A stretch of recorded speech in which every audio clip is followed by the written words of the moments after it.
Thank you very much indeed. Yeah, I'm Andrew, Deputy Head of Mission here in the British Embassy. And sat next to me is my colleague, Christy Quetches, who I'm sure many of you know very well.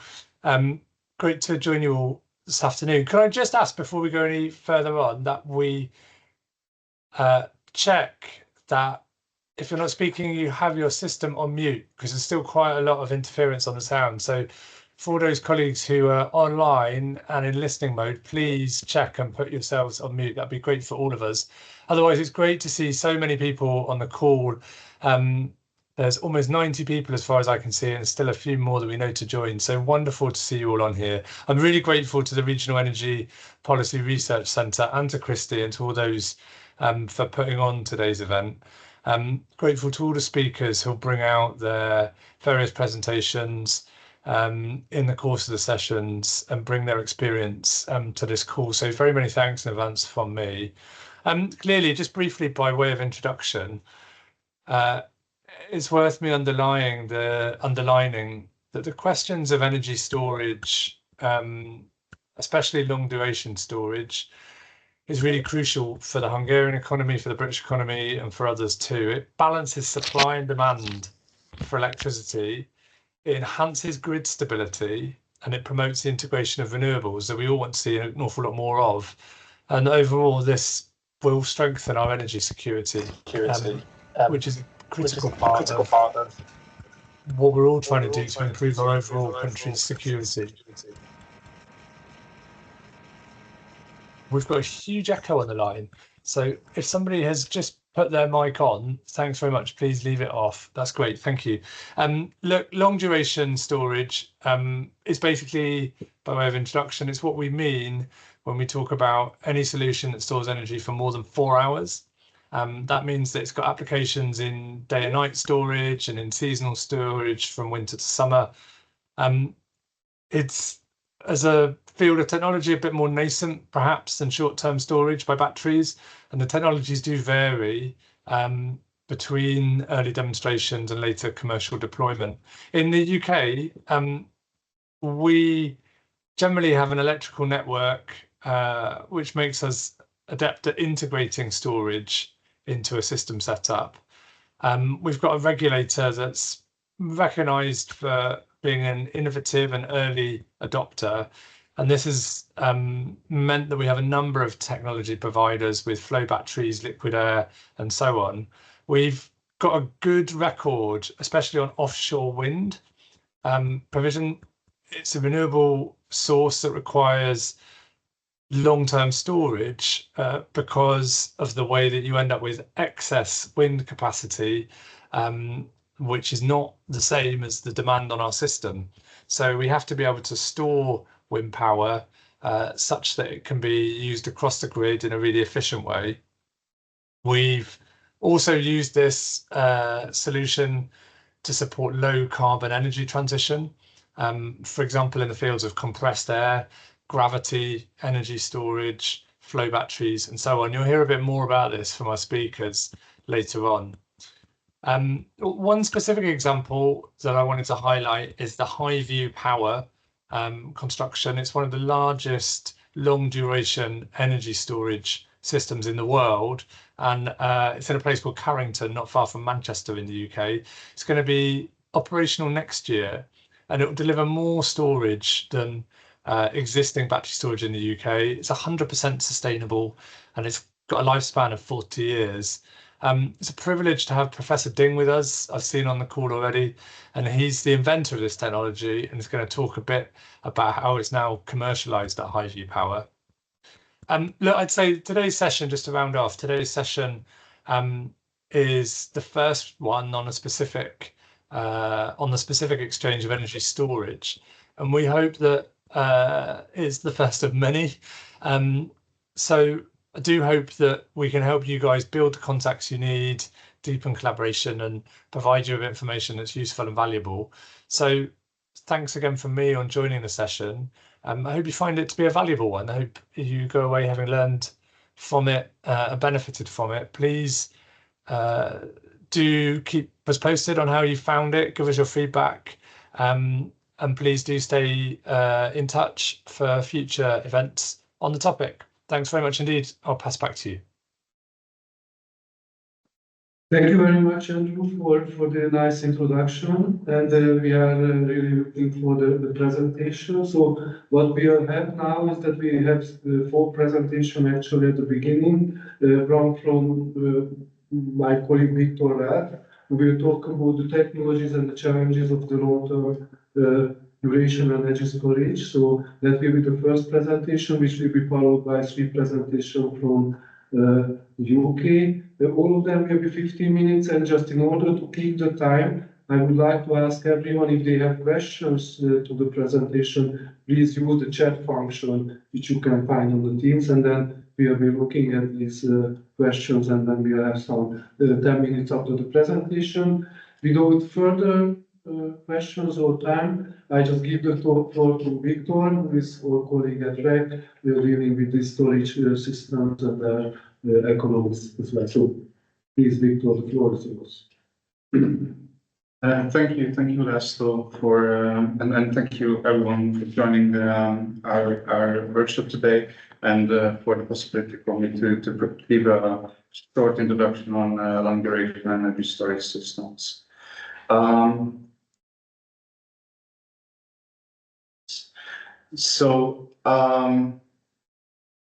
First, I would like to talk a bit about the relevance and the definition of long duration storage systems. Based on the current trends in increasing variable or intermittent renewable energy sources, and also based on the national energy and climate plans strategies for the short term and longer term decarbonization pathways, we identify 4 main challenges which could be overcome by long duration storage systems. So first challenge is the integration of large scale intermittent renewable energy sources, which requires already in the short term, but in the longer term as well, extended balancing services. The second main challenge is the balancing services, as I just mentioned, and this is of course comes from the nature of the electricity system, that electricity demand and supply has to be kept in balance throughout the time period. The third issue is the large-scale electrification, as we can see from the national energy and climate plans, that in many sectors, in many countries, they are planning to increase the use of electricity.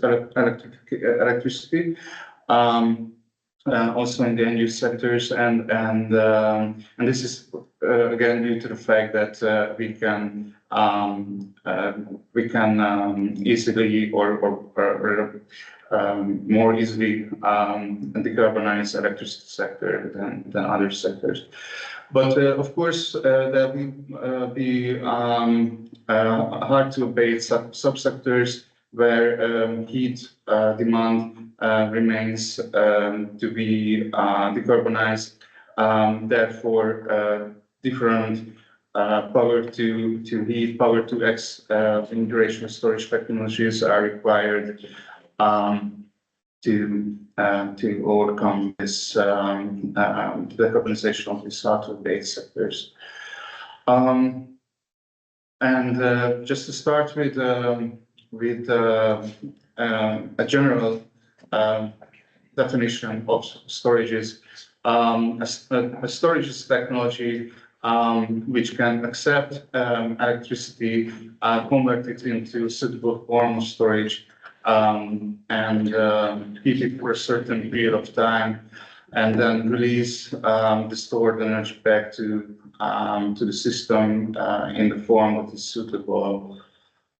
If we just turn the focus to long duration energy storage systems, what we can see is that there is a debate also in the academic literature, but also between experts what do we mean by long-duration storage systems? So, and it also covers the duration that we are facing it. So whether it's 4+ hours that a long-duration storage should cover, or 6+ hours, 8 hours, or even more.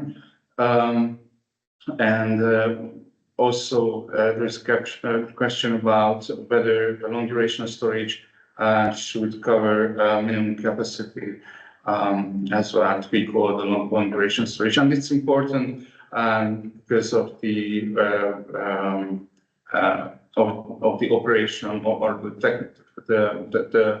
the needs for this storage, and whether how can we regulate or how should we regulate and support these technologies in the future.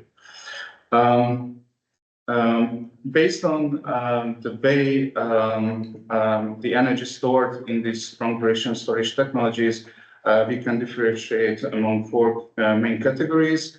One is mechanical energy storage, which is mostly a power-to-power energy storage technology. There are 4 subcategories or technologies we can differentiate. These are mainly mature technologies like pumped hydro and compressed air storage system, and there are emerging technologies like liquid air or gravity-based systems that we will hear more about in the upcoming presentations. The second main category is the thermal energy storage technology category, which consists of 3 technology types based, and these technologies are using the energy or storing the energy in the form of thermal energy.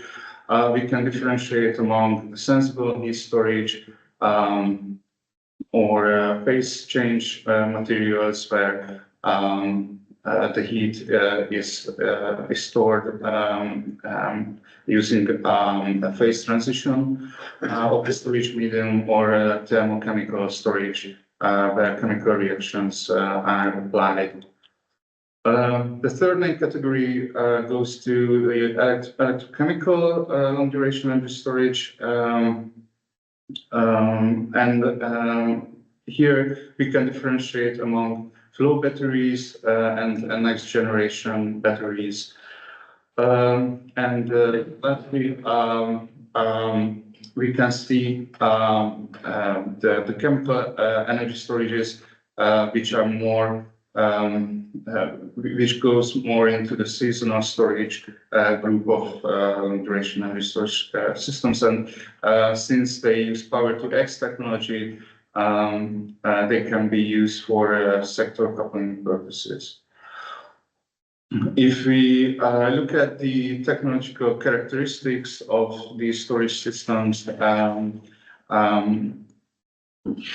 I mean the main characteristics of them, we can see that the mechanical storage technologies, as it was mentioned earlier, they are more mature technologies in case of compressed and pumped hydro storages. But of course, there are new pumped hydro storages emerging as well. These mechanical energy storages have a longer discharging duration and higher energy capacity, and they also can be used for a longer time period. However, their response time is shorter than, for example, in case of electrochemical technologies. In case of thermal technologies, we can see that also the discharging duration is also longer, and also the energy capacity is higher. Again, the response time is also longer, so it takes minutes to ramp up the operation of these storage systems. In case of electrochemicals, we can see that they can provide electricity for a shorter time period, intraday on an intraday time scale, but they have a very quick response time, and many of these flow batteries have the ability to increase their energy capacity. However, their lifetime is shorter. As it was mentioned before, the chemical storage systems have much higher durations, so and they can therefore they can provide seasonal services as well. They are in an emerging phase. If we look at the different energy system services and the storage technologies based on their discharging power capacity and timescales, we can see that, and also referring to the previous slide, we can see that the thermal and chemical storage can be used for a longer time period, and therefore they could provide seasonal services like heat network balancing, centralized power and heat balancing as well.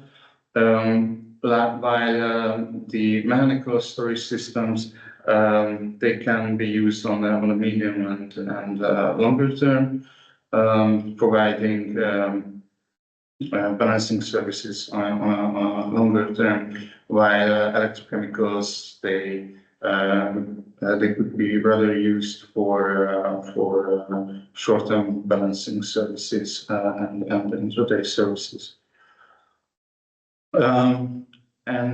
If we just turn to focus on the projections, what we can see from a review study by the European Association for Storage of Energy, that they reviewed different strategies, mainly in the national and climate plans, and what they see is that by 2030 there should be in total around 200 gigawatt storage capacity, and out of this around 120 gigawatt should be based on long duration storage systems.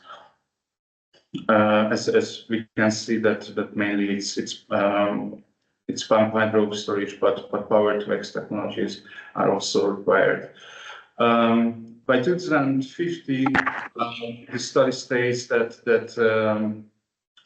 this target should be increased up to 600 gigawatts in total, out of which 400 gigawatts is supposed to be based on long duration storage technologies, providing also not only balancing services, but also seasonal services. If we compare these targets to the Long Duration Energy Storage Council's report on projected data, like this study basically looked at the already in operation long duration storages and the planned storages by 2035, and on a worldwide scale, they could foresee about 220 gigawatts total capacity, which means that the current level should be doubled or will be doubled by that time. But if we look at the regional data, then we can see that only 56 gigawatt of long duration energy storage capacity is expected to be operational by 2035. And however, as we can see today, it's more than 90% the installed capacity of long duration storages belong to pumped hydro storage technologies. And this share will be decreased, and new mechanical storages, electrochemical and thermal storage are expected to be operational by 2035. And my last slide about the horizon calls. We just looked at the new horizon calls for 2025 about long duration storages, and as we can see that altogether there are 6 calls for long duration storages. They are divided among the main technology categories. And there are 2 calls for mechanical and 2 calls for thermal long duration storages, and 1 for electrochemical. And there is one.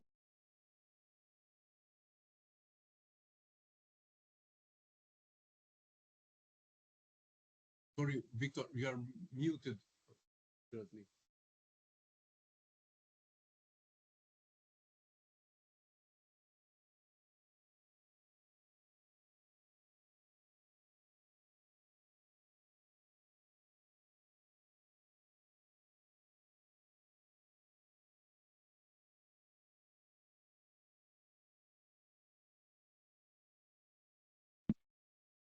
No, now I'm back. Yeah, sorry.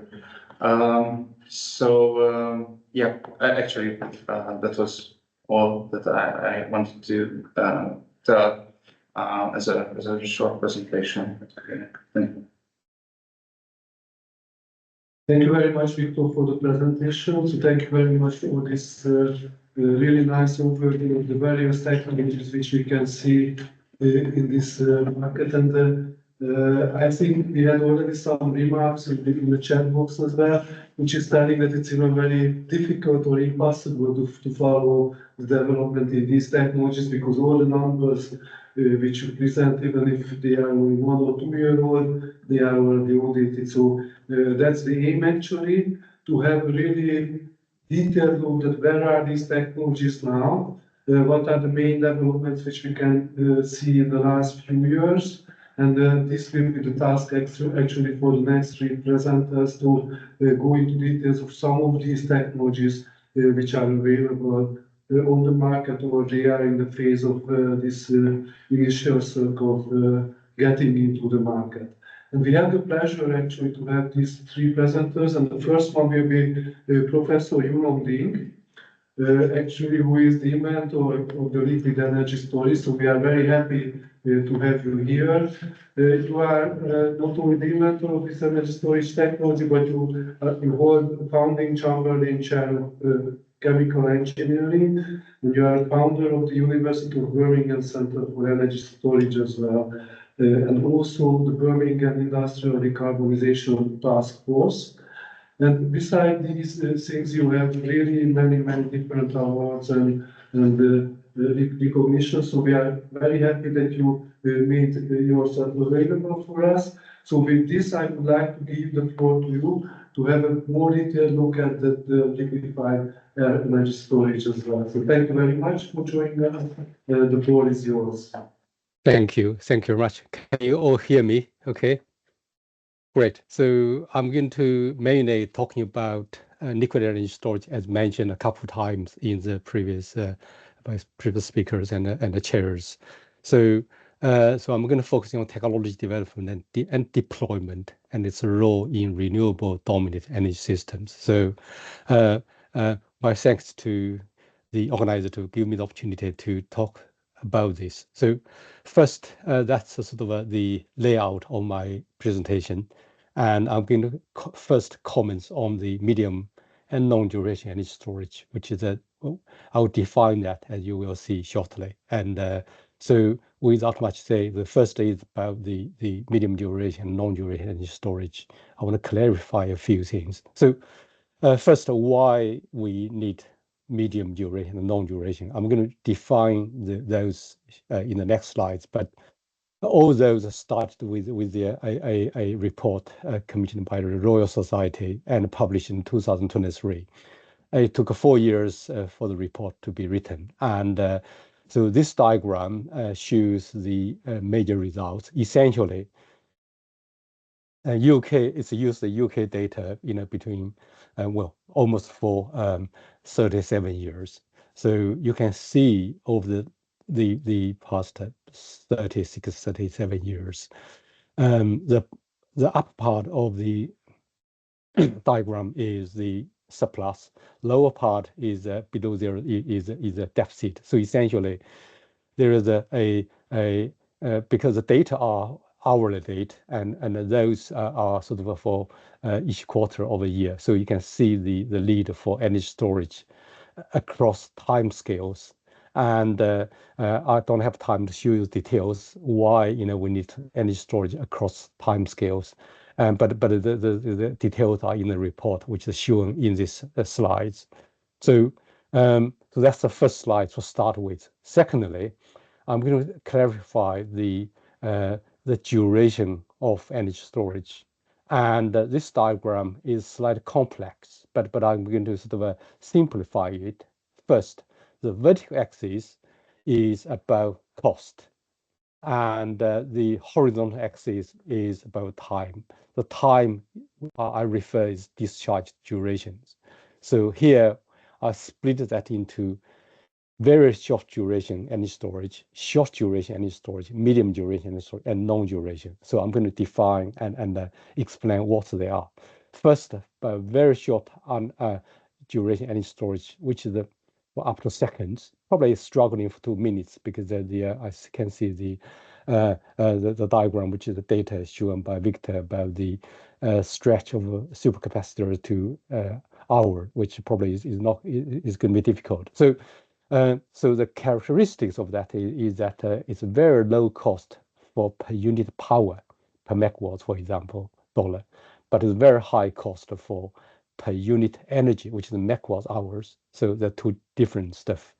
So the main technology for that is a flywheel and a supercapacitor. That's first. And the second is the short duration energy storage for up to sort of 2 to 4 hours. Typical example of this is lithium-ion batteries. This type of technology is characterized by low cost of power per megawatt, for example, but is high cost for energy per unit energy, which is the megawatt hours. So that's important to remember. So I'll show you shortly something which is if you look at the installation of lithium batteries, mostly is for 1 hour. Some for 2 hours. You will rarely see something for 3 hours, or very, very rarely see 4 hours. So it's a cost issue. And then is a medium duration. The definition is that this is for something between 4 and 200 hours. That 200 hours is a nominal definition. I think the can be flexible, maybe sort of longer than that, but depends on the cost. So the characteristics of that category of storage technologies are they have a low cost per unit power and a low cost per unit energy. So the combination of that gives the unique feature of medium duration storage. Examples of this including liquid air, compressed air, pumped hydro, thermal, and possibly the gravitational storage, which is the lifted weight but that is probably more for different category applications. So that's a third category. Number 4 category, I call it long duration, most for more than 200 hours for interseasonal, and so typical examples of this is hydrogen, ammonia, methanol, thermochemical, and so on and so forth. And also, I forgot to mention the flow batteries, which is also for medium duration storage, which could be for long duration, but the cost will be struggling. So the characteristics of a long duration energy storage is that it's a very high cost for per unit power, but it's very low cost for per unit energy. So as a result of that, actually, the UK energy, the Rosati report highlights for the long duration storage, for cross seasonal, hydrogen is a unique option. and with the lowest cost. But the UK needs tens of terawatt-hours storage. Typically probably about 50, 60, even 70, 80 terawatt-hours in order to meet the UK demands. So that's much higher than the projection by the data, which is just Victor showed. So of course, there's subject to debate. So let me just say a bit more on those different sort of duration of storage technologies. For very short duration and short duration storage technologies, we can have many cycles per day. It's fast cycle with small amount of energy released. And so there is a viable business models already. But for medium duration, typically you have a 1 to 2 cycles per day, and it's medium speed with a large amount of energy. There are some viable business cases reported, including the policy from the UK DESNIS and very long duration. We are talking about maybe a couple times a year or even half time a year cycles, and a very low speed with a high amount of energy. And few viable business cases reported. Essentially, there's a research gap here to be done. Of course, can be mutual charge discharge, but this is not encouraged because this will involve a very low energy efficiency. So I spent quite a lot of time talking about this, but I think it's important to understand that. So, and then it highlights the important role of great opportunities for medium and long duration storage. So, and then what's the size and opportunities? So first, I think again is our analysis based on UK data. And I'm not going to go through details, but the picture is that if we look at the total amount of energy needed to store, not power, energy is megawatt hours, not megawatts. Megawatts of power. So essentially, our analysis shows that for very short duration and short duration storage, the total amount of share is less than 1% of total energy storage needed for meeting 2050 and the renewable dominated scenarios. Medium duration storage, including the compressed air, liquid air, pumped hydro, thermal, and so on and so forth, accounting for probably 90% of total energy storage. Long duration is about 7%. And this is for energy. I emphasize that. If you want to look at the power, you divide that amount of energy and by the names, and then short duration, very short duration storage will be higher, which is probably about 30%, and medium duration about 70%, and then long duration is almost zero because the time is long and the power is relatively small. So that highlights the huge opportunity for medium duration energy storage. Then is I'm going to give an example of liquid air energy storage, and which is actually for medium duration storage. So not for long duration, because it can be for long duration, but that's mainly for medium duration storage. So, and first, the principle is very simple. When you have excess energy, and what you do, you compress and expand air and produce liquid air, which will be stored at minus 90 degrees C. And you store also compression heat because you need a compressor for use during discharge process. And if you need energy, what you do, you pump the liquid air at high pressure and then expand it and produce power through a gas, similar to gas turbine or air turbine. And of course, the cold energy, because it's minus 190 degrees C, you recover that and store that for recycle in the refrigeration unit. So, and material flow, you use air in, air out. The energy flow, you have electricity in, you have electricity heat and cold out. And any store, you have a major store for liquid air, which is for electricity. You have heat and cold store, which is mainly for storing heat of compression and the cold from waste cold recovery, and hence to improve the round trip efficiency. So the most sort of important invention of this is by my team 20 years ago at University of Leeds of 2004 and 2006. It took 20 years to commercialize that by Harvey Power. So this is actually development history. The idea of liquid air storage is a very long time, 100 years ago in 19th century. But the concept of using liquid air for storing, for peak shaving, was first proposed in the UK in 1977. But this is a desktop modeling study. And then there was some work by Mitsubishi Heavy Industry and Hitachi in 80s and 90s. And then first work, actually, they built that is 2004 and 2013. And actually, and then, the pilot plant moved to the University of Birmingham. So that's a history. So then, you can see the history from, very small scale, 15 kilowatts, that's 35 kilowatts, that's 350 kilowatts, 2.5 megawatts. Then to 2015 to 2020 with 5 megawatts, 15 megawatt hours pre-commercial plant in Manchester. And then, the first commercial plant under construction, which actually takes a long time for that to be done. And by the time it is commissioned next year, it will be about 6 years for that. So, and of course, the recent announcement by Highview Power to build a 2.5 gigawatt hour system by 2030. And so that's all the investment involved in that. It's quite a story, because if there's no policy support, no investment, that wouldn't happen. So, and that's some snapshots, from very early stage, 2007. Actually, the even smaller one before that. So, showing the challenges of getting that to sort of a commercial. So, and then what can liquid air do? Shown here is that it's mainly for large scale, grid scale applications, bridging the batteries and compressed air and pumped hydro, and actually the synthetic natural gas as well. So of course, it can also be used for short duration. If we run the liquid air energy storage system under something called spin jam mode, the response time can be sort of seconds.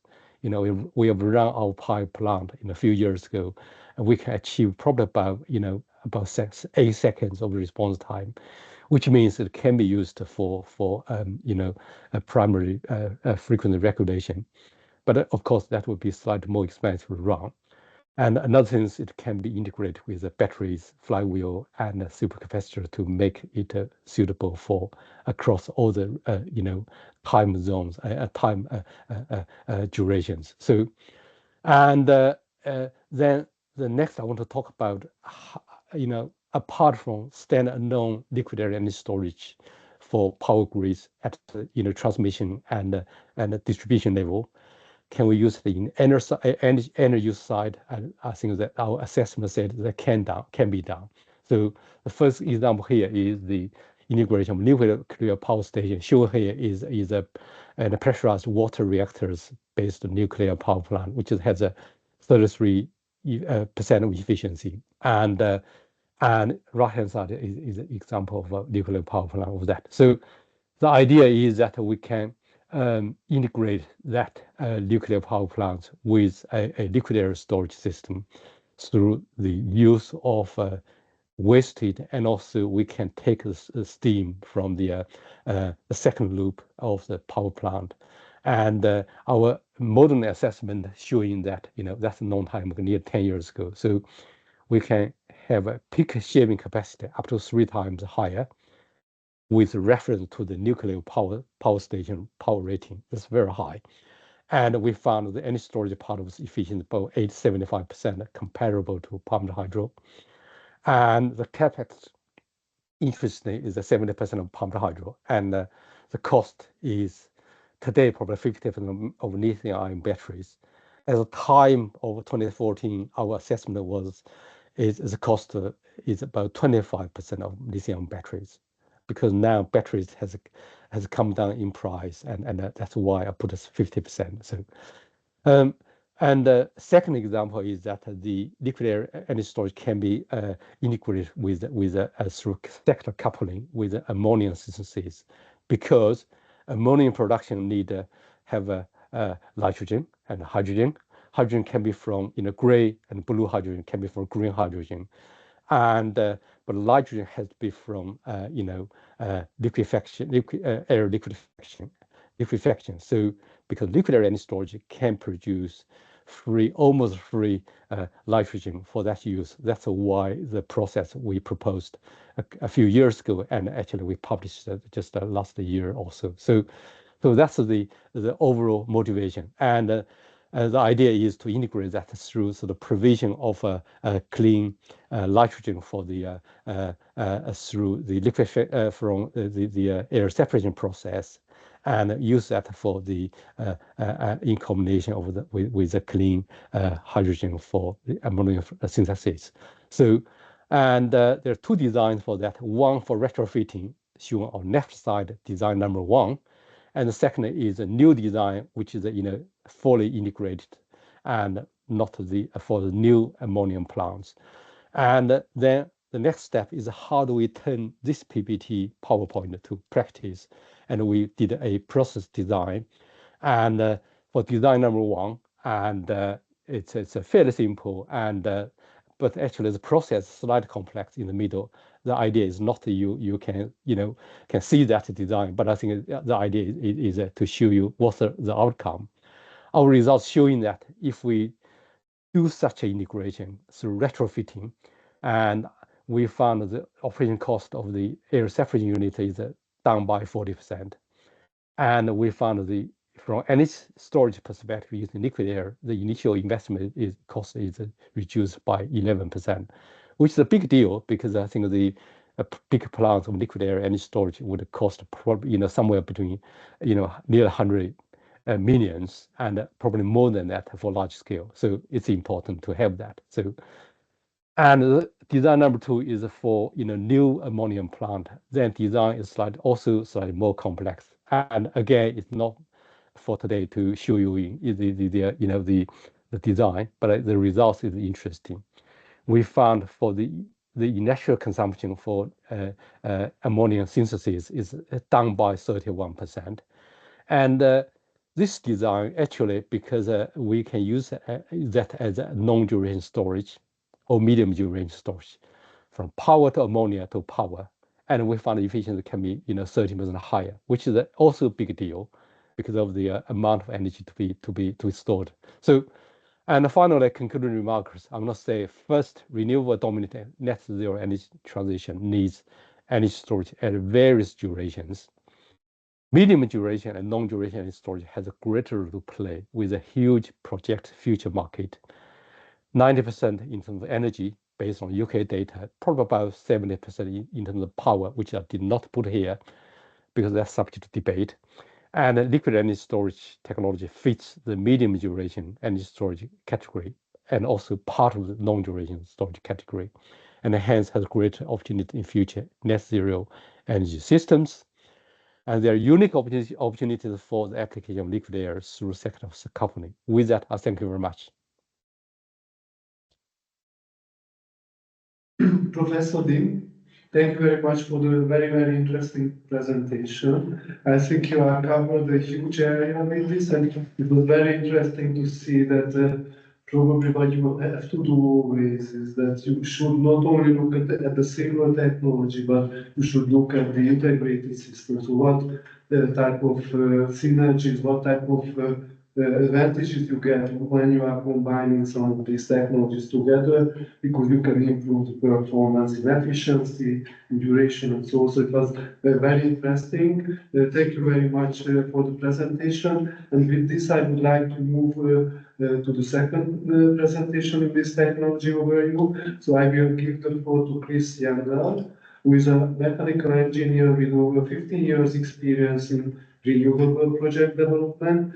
He is a project developer manager at Gravitricity Ltd, which is developing innovative long-life underground technology. So that's a new technology which we will have a look at now. And you were successfully delivering numerous renewable projects online. So that's a really nice thing to you have an overview of the whole value chain in this sector. So that's very nice. Thank you very much for accepting the invitation. I would like to give the floor to you and please start your presentation. Thank you very much, and hello from Scotland. I would like to talk today about two technologies which we are developing with Gravitricity. So I will share some slides. Hopefully you can see these, and off we go. So to briefly introduce Gravitricity, we're a technology development company, and we're developing two underground energy storage technologies. We're based in Edinburgh, in Scotland, and we are a team of about 50.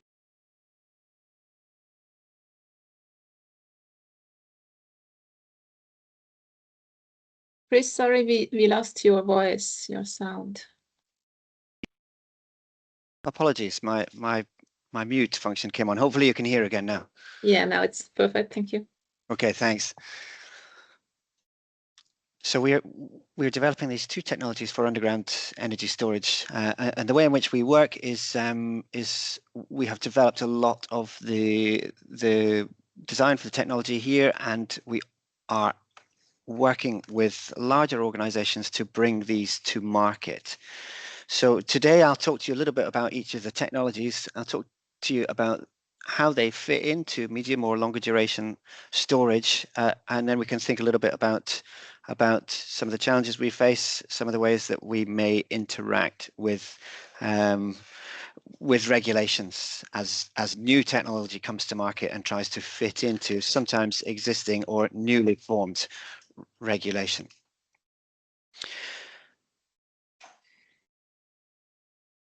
So the first technology I'll talk about is Gravistore. It's a gravity-based energy storage technology. In short, it's like a solid-state pumped hydro system, and effectively we are suspending a heavy solid weight attached via cables to an electric winch. So if we want to store power, we turn the electric winch, which raises the weight, storing electricity in the form of potential energy. Then if we want to give electricity back to the grid, we lower the weight, which turns the winch, and that turns a generator. The scale of this technology is up towards 10 megawatts in a power rating, and towards 8 hours depending on configuration. Being a mechanical system, there's a very long lifetime, so the system is able to cycle quite a lot, and that allows it to have quite an interesting levelized cost of storage when compared to the likes of lithium-ion batteries. Some interesting use cases arise here, both in terms of providing market services or balancing services through markets that might exist in particular territories, but also supporting industry or mines in behind the meter examples.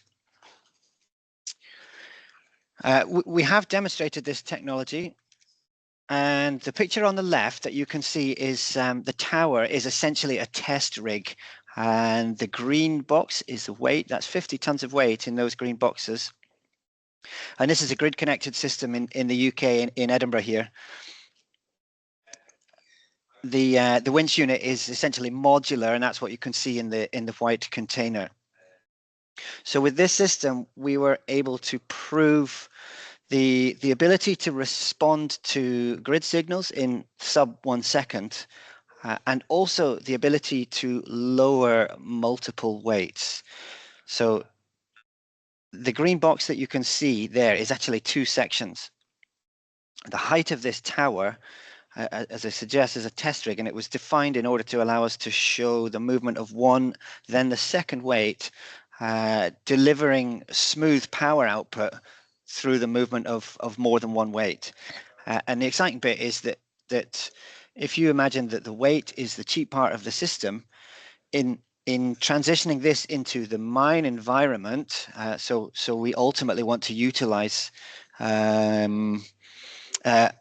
currently unutilized mine shafts, which have a very long vertical travel distance. We can implement a large number of weights taking us towards an interesting cost for the deployment of storage, and allowing us to play into longer term markets, say 4 to 8, maybe 12 hours, and also support mines in the behind the meter application. So an example might be a mine that is interested to run more often and avoid having high peak import requirements from existing grid. So the demonstration was a major step for us. It's the first time that Gravitricity had built a real piece of infrastructure, and then the next step for us is to implement into mines.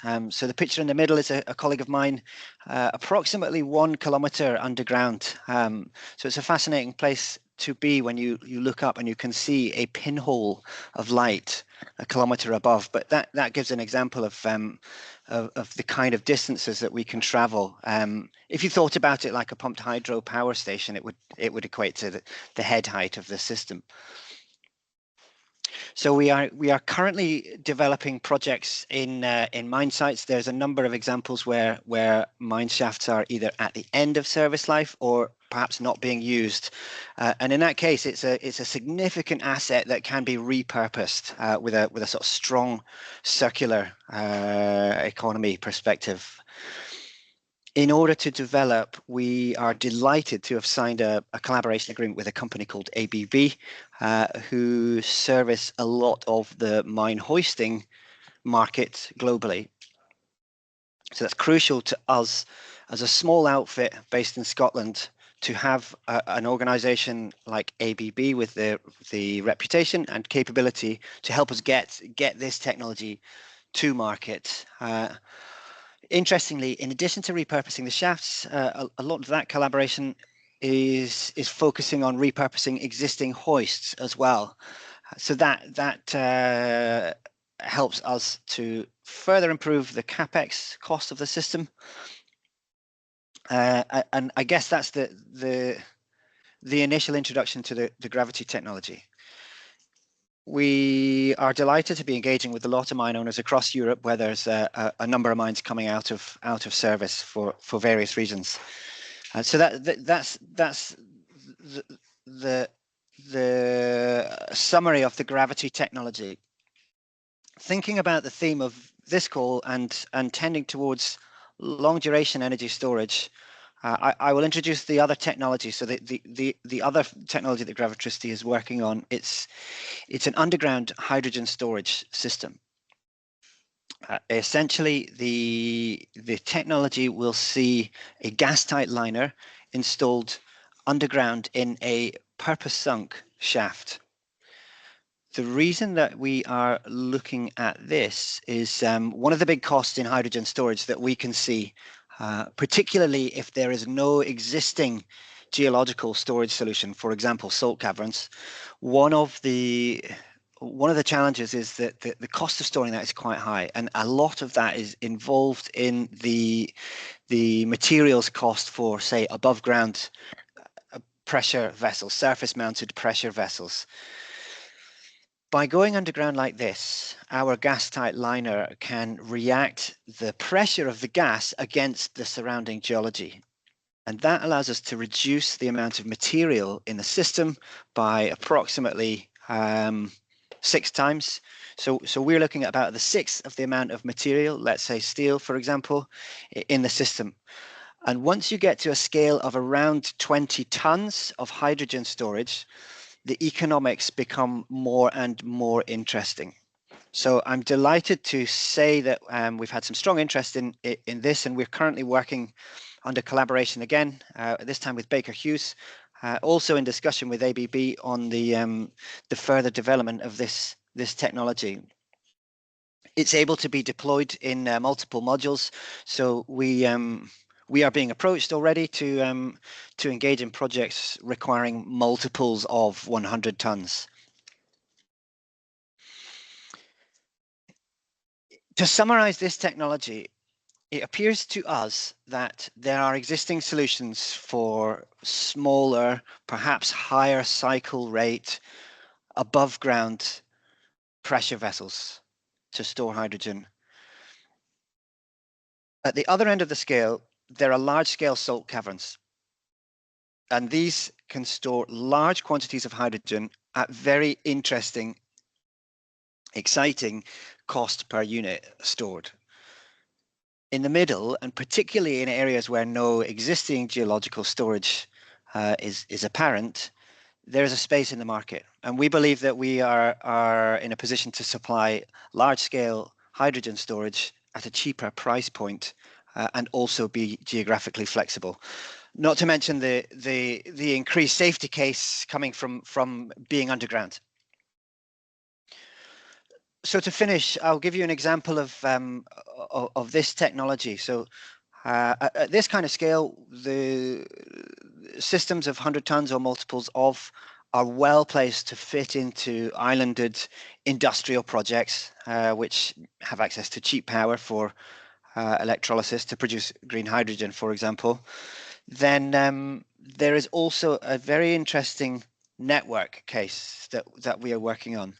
So in addition to working with Baker Hughes, we're delighted to be working with National Gas. That's the UK's network gas transmission operator. As the UK's transmission operator switches from methane to hydrogen, they face a difficult challenge to accommodate enough energy in the system to deal with the variation in supply and demand. Now, we are blessed with some salt caverns and even larger gas fields in the UK, which can cope with a lot of the long duration aspect in terms of 1 or 2 cycles per year. But in between that, there is a need to ensure resilience through the daily, perhaps weekly cycles of supply and demand. And the gas operator is requiring nodal storage points across their network, particularly in areas where salt caverns don't exist. Interestingly, Scotland is not blessed with this, and we've been looking also at Europe to see how transmission networks align with existing larger storage. The outcome of the work that National Gas are leading is that the operational costs of gas networks are significantly cheaper, appear that they can be significantly cheaper when this nodal storage is introduced. And so Gravitricity is working with National Gas following an optioneering exercise completed by the University of Edinburgh, which suggested that this underground hydrogen storage technology, we term it H2 FlexiStore. This technology appears the best fit for particularly in the UK, and I expect in other networks, for supporting repurposed transmission networks or distribution networks as they transition to hydrogen.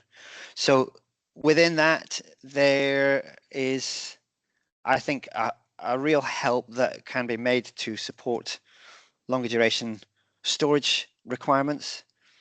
In addition, to get these systems deployed and online, we now start to navigate regulation that sits alongside this. So we may find time to talk in more detail, but I guess a question that I'll leave here for now, which we are working through, and I think it differs per territory, and it is applicable both to electricity storage and the hydrogen storage, is who is allowed to own what. So in the UK, our system operators, both on electricity and gas, typically are not allowed to own storage. So we then find ourselves having to navigate landscape and make sure that the policymakers are aware of the possible hindrances that can arise from policy that was developed for a very different type of energy. I think if I talk more, we could end up in a 20 minutes just talking around that. Of course, happy to delve into that conversation with anyone who's interested. But for now, I will say thank you very much for listening. It's been a pleasure to be part of the event. And finally, I take comfort in Yulong's comment earlier about the timescale of 20 years to commercialize Highview. That's a very helpful fact for me to be aware of in this middle stage of developing new technology. So thank you. Dear Chris, thank you very much for your presentation. Again, very interesting technologies, actually, two technologies which you introduced. And I think we again learned that you should not only focus on the technology itself, but you have to always think of the system. As you mentioned, that the hydrogen storage system with the network itself, again, is a more beneficial, more complex system that can be operated much better than the systems also. That's very nice. Please stay with us if there are questions, and I think we are arriving and having questions for you as well. With this, I would like to give the floor to the third presenter on this technology palette. So I would like to give the floor to John Sand, who is the Director of Sales Engineering for Infinity Energy Systems. So thank you very much for accepting the invitation. Actually, this Infinity Energy System is a manufacturer of vanadium flow batteries. So we are moving to this third category when we have the flow batteries there. And you are with the company over quite many years, so over 8 years. You are not only sales director there, but you are participating in other operations of the company, so like consumer education and pre-sales. So that's very nice to have you here. And with this, I would like to give the floor to do your presentation. Please go ahead. Well, thank you very much for that introduction. So yeah, hello everyone. My name is John Senf. I am the Director of Sales Engineering at Infinity Energy Systems, and I'm delighted to be here with you today. Over the next 15 minutes or so, we're going to learn a little bit about Infinity, the batteries we manufacture, and some of the projects that we have installed to date. So who are we? Well, Infinity Energy Systems is a global leader in non-lithium energy storage. We manufacture standardized, factory-built products, and to date we've delivered more than 1,200 flow batteries to over 80 projects across 5 continents. We've installed the largest flow batteries in Canada, the UK, US, and Australia, and about 2 months ago we launched our next generation flow battery called Endurium with our joint development and commercialization partner, Gamesa Electric. You can see a snapshot of some of the projects on the right there, and we'll touch on these in a little bit later on. When I say we're a global company, I don't just mean for projects delivered. We have first stage manufacturing in Suzhou in China, and we have final manufacture as well as engineering design in Bathgate and Motherwell in Scotland and Vancouver in Canada. We also have sales and support facilities in San Francisco, Vista, London, and Melbourne. Now that you know a little more about who we are, let's dive into what we do and understand the technology itself and why we might look to use it for long-duration energy storage projects.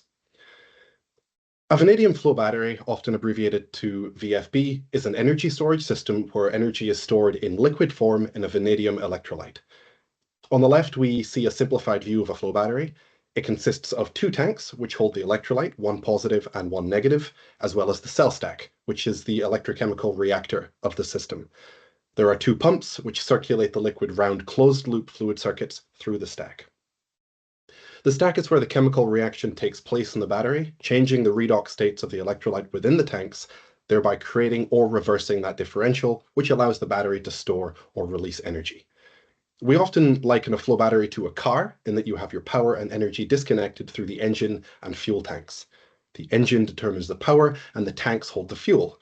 In this case, the power output of the battery is governed by the cell stack, whilst the storage capacity of the battery is determined by the volume of the liquid electrolyte held in the tanks. There are many different chemistries available for flow batteries, but one of the principal benefits of using vanadium is that it is the only commercially viable chemistry that has 4 stable redox states. What this means is that the positive and negative tanks contain an identical liquid with the same base metal, in this case, vanadium. Having an identical metal in both sides of the battery means that you eliminate all of the corrosion or degradation pathways that are so common to other battery chemistries. What this means is that the chemical reaction that then takes place is 100% reversible, meaning that you can cycle the battery essentially an unlimited number of times without damaging, degrading, or consuming the electrolyte. And this is key in understanding a vanadium flow battery's value proposition. So now you take that baseline technology and you can create a product which leverages these fundamental advantages, the cornerstone of which is exceptional fire safety. The system has zero risk of thermal runaway, and this facilitates a significantly reduced noise profile compared to more common lithium-ion batteries, which can help sites with challenging permitting requirements gain approval. The fully reversible chemical reaction we just touched on means there is zero cycle-driven degradation, making it perfectly suited for continuous operation and multi-cycle use cases. That disconnect of power and energy also allows the technology itself to be highly configurable and scalable, with Infinity's latest generation product designed from the ground up with projects of over 100 megawatt hours in mind. There's basically no limit as to the size of project that can be addressed. The huge majority of components within a vanadium flow battery are also recyclable, and most notably, this includes the electrolyte itself. We talked about that non-degrading aspect of the system, and what this means is that at the end of project life, the electrolyte in the system retains its value and can be utilized in further projects or reprocessed and sold. Approximately 40% of the total cost of a 6-hour vanadium flow battery is in the electrolyte. So having this retain value at end of life means that the customer is left with a valuable asset rather than a liability purely to be disposed of. With these fundamental technology advantages and Infinity's capability to create a product which capitalizes upon them, there's a vast wealth of market opportunities which can be captured. And here we see some of the examples of those revenue streams, which a storage system can be designed to capture and bid into. You'll see that there are multiple use cases, each requiring a different mix of cycle count and duration. You'll see in the bottom left, there's what we term the lithium barrier, and this is where current generation lithium systems are most profitable and are most powerfully and regularly used. There's still a huge variety of services that require higher cycle counts or longer durations that these batteries can't reach efficiently or economically. They can maybe stretch into some of these services, but that's not where they're most optimal, and that's where long duration storage steps in. As you push cycle count or duration, or some combination of the two, you can begin to cover a much wider range of use cases, from operating reserves, solar, wind, or tidal dispatch, overnight renewables, and resiliency applications. On the right here, there are some projects where we are capturing these revenue streams, and we'll touch on these in the following slides. So these are a few of the more pilot scale projects which Invinity have installed and are currently operating. The top left, we have a 0.8 megawatt hour system in Scotland paired with solar. Though a fairly small system, this battery helps to reduce the working costs of a wastewater treatment plant through shifting their solar generation to cover a continuous baseload.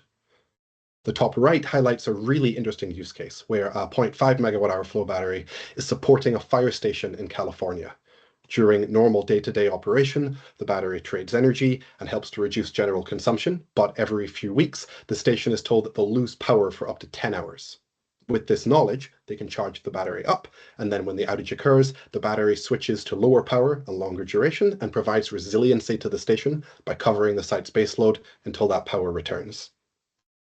On the bottom left, we have Infinity's flagship 5 megawatt hour project in Oxford, which came online in 2022 and is performing a multitude of services, which we'll touch on in a couple of slides' time.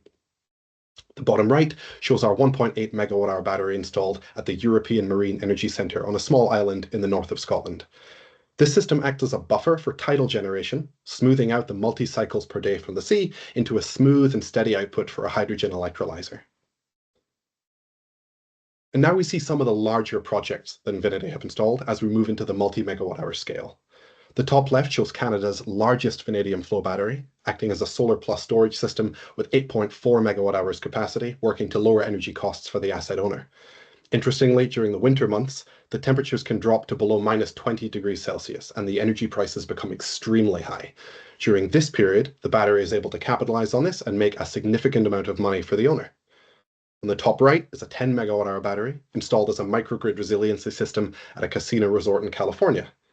The customer wants to be entirely independent from the local grid and the issues that relying on that can cause, and this battery, alongside a solar plant, will help facilitate that. The bottom left shows Australia's first dispatchable solar plant paired with an 8.3 megawatt hour vanadium flow battery. The system is being put through a highly demanding use case requiring near constant throughput to shift the solar, whilst also performing general arbitrage during non-solar generating periods. And finally, in the bottom right, there's a smaller 1.5 megawatt hour system in Korea, also running under a high throughput use case. The interesting part here is the low temperatures experienced in winter with the warmer summer temperatures, which just highlights the resilience of the battery to operate in an extremely wide set of ambient conditions without requiring additional heating or cooling. And now that we've reviewed some projects, let's take a look at some of the economics of our batteries and the mechanisms that support their deployment. On the top here, we have a case study which highlights the variety of revenue streams captured by our 5 MWh vanadium flow battery installed at Energy Superhub Oxford in the United Kingdom. It's a 4-hour standalone battery, and as you can see, it's been able to capture 6 different revenue streams due to its operational flexibility. It can flex its power up for a sub 3-hour discharge, or down for anything up to over 12 hours.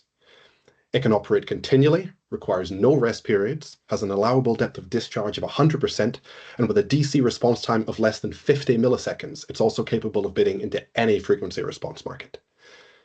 It's these diversified revenue streams unlocked through operational flexibility and throughput capabilities that makes a vanadium flow battery so well suited to global deployment in ever-evolving markets. What makes money today may not be what the markets incentivize in 2 to 5 years' time. Governments and regulatory bodies are making a strong push towards building and promoting long-duration storage, and whilst the majority of available revenues are still rewarding high-power, low-throughput batteries, this is expected to change. One of the mechanisms which is looking to drive this change is the UK government's long-duration energy storage cap and floor scheme, which is highlighted in the lower half of the screen. This scheme is intended to reduce investment risks, promote grid stability and flexibility, and support net zero goals by supporting non-lithium projects that are technically feasible but not commercially viable under existing market conditions. It aims to provide minimum annual revenues through the implementation of a margin floor and then limit returns through a margin cap. This implementation creates commercial viability for LDES projects, mitigating high initial capital costs by reducing borrowing costs for customers, and guarantees minimum revenues, which are what is lacking under current market conditions. The current expected minimum project size for this scheme is 300 MWh with 6-hour duration. We're expecting the final details of the scheme to be released in Q1 this year, with project applications aiming to be approved before the end of 2025. And to close out, let's address some of the challenges that we faced and continue to face whilst trying to get storage systems contracted, installed, and operating. We mentioned dispatch flexibility and market conditions on the previous slide, and this is where we try to balance where the market is today with where it's going to ensure that our customers can make money and get value from their system from the day it's installed, while also future-proofing against any potential market changes. This can make accurate financial modeling quite challenging, as many of these models look only at historical data, and so the analysis indicates the potential returns and nothing about the market changes. Forward-looking predictions are also just that, they're predictions, so there's a lot of uncertainty, and building confidence in the business case of the battery is critical. We're also looking for projects with high annual cycle count and/or long duration discharge requirements, and quite often the customer isn't sure what use case they want to perform or what a long duration system is best suited for, so we need to work to guide them in that respect. Realistically, we need a site already in place, or at least an existing network connection, to allow us to install the storage in a reasonable time frame. The time to wait for a grid connection in the UK can be laboriously long, so finding a site which is ready to go with the available space required is important. We usually need to go through planning applications with our customers, and we have fundamental advantages which allow us to navigate and negotiate some of the more challenging requirements, but often we're approached to quote for a site which is already planning permission approved for lithium, but they no longer want to go ahead with it. So the documentation must then be adapted to allow a vanadium flow battery to be installed instead. Successful projects usually need equity or debt funding in place, and oftentimes require support mechanisms like cap and floor to make the battery commercially viable from the day it's installed. The capital outlay and returns of a vanadium flow battery are different to a lithium system. There's a higher upfront capex, but then a lower LCOS, and that is the levelized cost of storage over the lifetime of the system. There's also the residual value of the electrolyte, as previously mentioned. This is not always accounted for in project financing calculations, but it's something we're working to increase awareness of. On the execution side, there's a bit of an education piece that usually needs to happen here. The EPC requirements for our flow battery are broadly similar to lithium, but the EPC needs to be made comfortable that they're not going to be executing on more challenging work or working with greater dangerous good requirements, for example. We need to ensure our delivery lead times align with grid connection, planning timelines, and most often just site readiness. We normally don't have trouble here, but when contracting for what is often viewed as a non-standard technology, things can take a little bit longer to reach contract execution. So we need to ensure that the site or funding timelines continue to be achievable with the dates in the executed contract. And finally, being a global company, we do have a regional support structure in place, but we also need to ensure we're developing regional partnerships for both delivery and maintenance support of our systems, particularly in further removed regions like Asia Pacific or parts of North America, which are further away from our support bases. So whilst not insurmountable, there are a few challenges that we have to navigate whilst deploying our technology to sites around the world. And with that, I'll wrap up. Thank you very much for listening. Back to you. Thank you very much, John, for a very interesting presentation as well. And I just saw in the comment part as well that there are some questions arriving to John and Chris as well. So we will ask these questions, so probably we have some minutes for that. But before doing so, let me ask a more general question, which is coming from this OPEX and CAPEX question, which we have there. And it's mainly to Professor Ding, but I'm very curious about the other two colleagues as well, that as economists, we are always interested in some indicators, okay, some economic indicators. What are the most important indicators here? So what shall we look at when we are considering these technologies? Is it the levelized cost of the storage? Is it the efficiency which we have to have a look? Is it the CAPEX actually what is the most important one, or we rather have to have a more general or global view of the technology itself, how can it be integrated into the system? Or there are some issues here that you might have to cover additional issue, that what type of material you need to create your technology and during the operation. So what are the real and the most important factors which we have to have a look? So I don't know, maybe if Professor Bing can start, and then I give the floor to John and Chris as well for this question. Professor Bing? Yeah.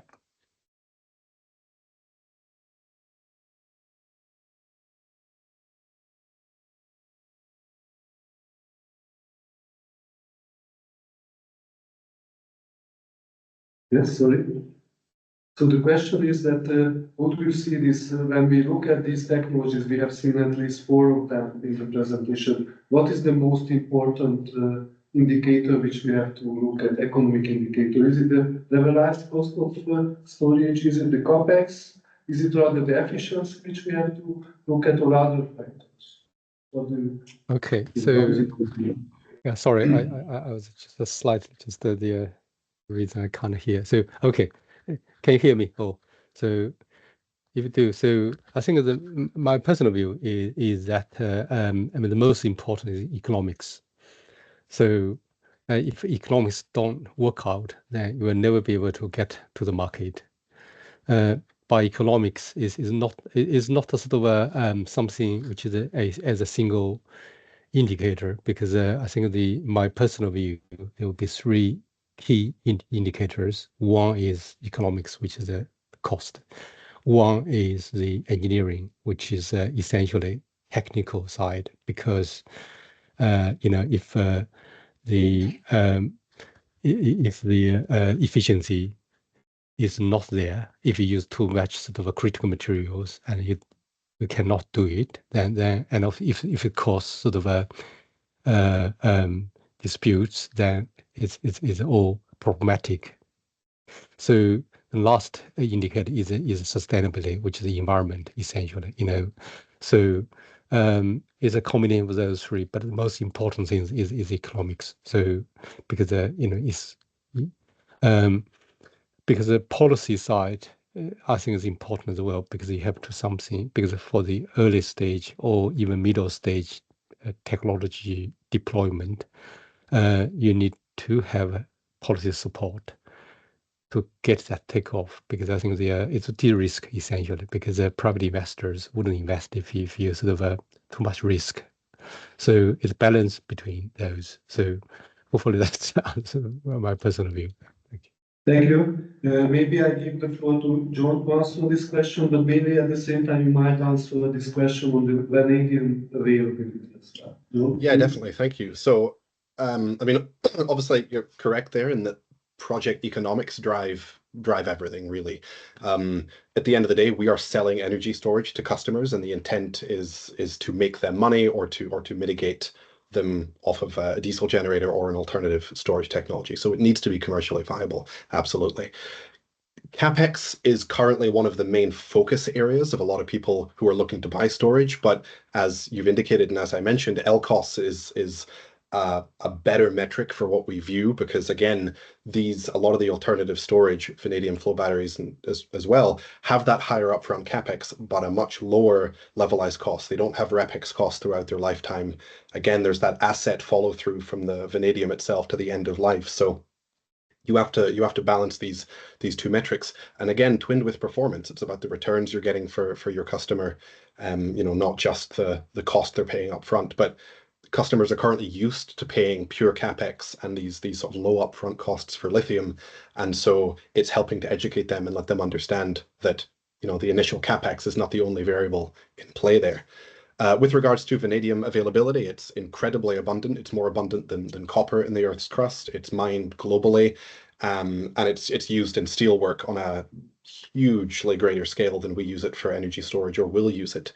There are mines opening up all over the world that we're looking to diversify our access to, but also there's potential ways to gather vanadium through non-standard sources, through off-gassing of traditional steelwork processes. So it's not something we're concerned about or worried about from an abundance perspective, the ability to get it. And again, the fact that it doesn't get consumed or degraded over the lifetime of the battery means that we're not consuming and losing it every time we put it into a battery. After the 25 years life, we can either remove it, put it elsewhere, reprocess it, and put it back into the industry.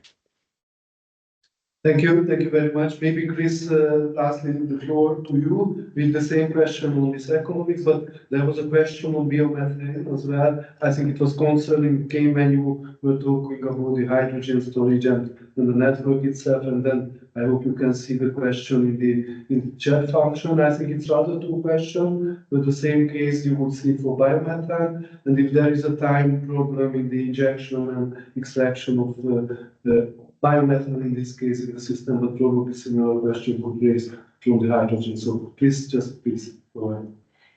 Thank you.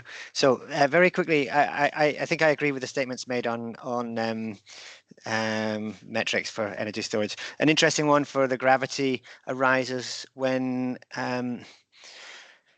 in our case, there's a kind of maybe a niche market where a mine site may also have a lump of cost associated with closing out a mine site. So they may be able to offset a large chunk of cost by repurposing the mine asset to become an energy storage asset. So that's an interesting angle, quite niche to weights going up and down in mine shafts. Briefly, metrics for thinking about hydrogen storage. In the UK, we have we have a number of emerging markets, and they're all trying to incentivize different areas of the end-to-end hydrogen chain. So production, offtake, storage, transport, and I think it's important for us to think about what do we want to use hydrogen for. So it's important that we develop new technology that can produce hydrogen, but is it also important that we remember that production is aiming to pick up on, or in the UK, for example, pick up on and utilize curtailed electricity that we otherwise cannot use, or in a geographic area where power is very cheap. Then again, we can think about, if that's an island, we would think about intermittent. So you've got intermittent power coming in, and then you've got some levers in the middle. You might have battery storage to increase the availability of electricity at whatever scale. Then you have an electrolyzer in the green hydrogen case, and then you have hydrogen storage before your end user. And there's a really interesting idea to play with those three metrics. And in some cases, it might make sense that a larger electrolyzer running less of the time, but also with hydrogen storage, makes much more sense if your power is cheap. So there's a few metrics to play with there. Size of battery, size of electrolyzer, size of hydrogen storage within an end-to-end chain. On the biomethane, I am not able just to come straight forward and comment on the injection side of that. What I would say is we are absolutely considering this as a underground storage vessel for a number of use cases wider than hydrogen. Okay. Thank you very much for your time and for your answers as well. I think we would be able to continue this for hours, but we have to now, I think, move to the second part of the presentation, but of the workshop actually. But really, thank you very much for your insight, because many of the information we just received here are quite interesting, like what we have seen in Professor Ding's presentation, that probably it will be very concentrated in the mid-range of the storage capacity, what we need to do. So this 92%, if I remember correct, is a very interesting figure. And I think what you told Chris as well, that you have to think of the available sites and technologies like the mine shafts which are there, and you might utilize it so it can make really impact on the economical scale as well. Some of the technologies, very interesting and impactful insight. So thank you very much for these. For the information on the presentation, which will be made available.